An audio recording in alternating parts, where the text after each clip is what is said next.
A viewer wants to know, why do we say R.I.P, rest in peace, when someone dies? Let's talk about it next on Pastor Bob's Coffee Break.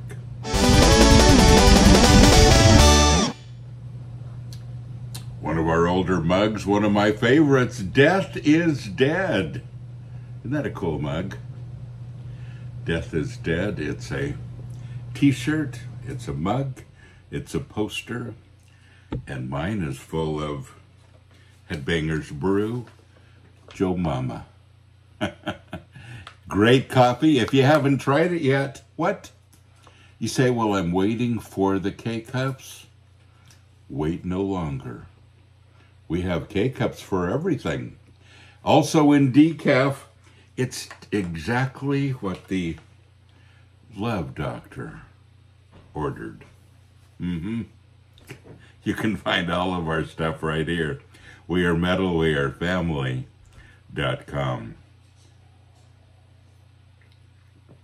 And it is good stuff. Dear Pastor Bob, why is it that when someone famous passes away, we say R.I.P when we don't always know if they're actually resting in peace? If they didn't accept Jesus as Savior, they wouldn't be resting in peace.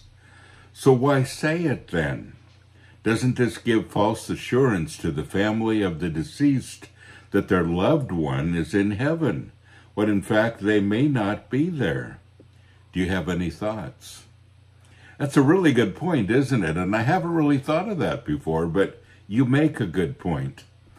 You know, folks, Jesus told us that this was a serious issue. And before he left, he gave us a mandate.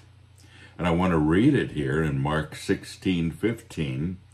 And he says, "Go into all the world and preach and publish openly the good news, the gospel, the good news of Jesus Christ, to every creature of the whole human race."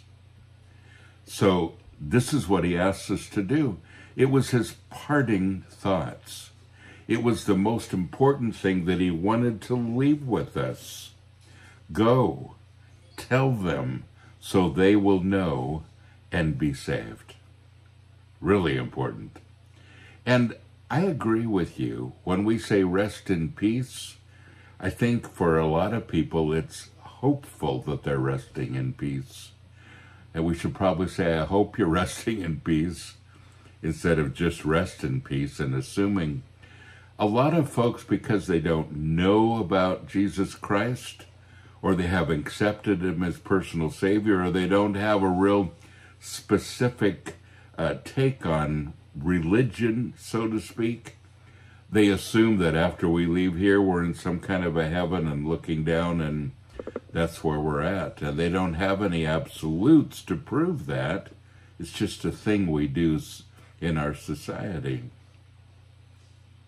And it makes everybody feel better than to look at somebody who lived a godless life, who wasn't a Christian, and saying, well, too bad you went to hell.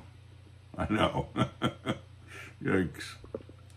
So it isn't a great thing to say. I agree with you. And what we are left with are people who are mourning the passing of a person. And to make them feel better about the passing, we give them all kinds of accolades that not necessarily true. What we ought to do is look at the ministry involved. Look at the fact that Jesus told us, in every circumstances, to every creature, go into all the world and preach the good news of Jesus Christ. That's what he left us with. That's what we ought to do. And every time someone passes, we ought to remember this. Go into all the world and tell them. Folks, don't forget, you are blessed. So go and be a blessing.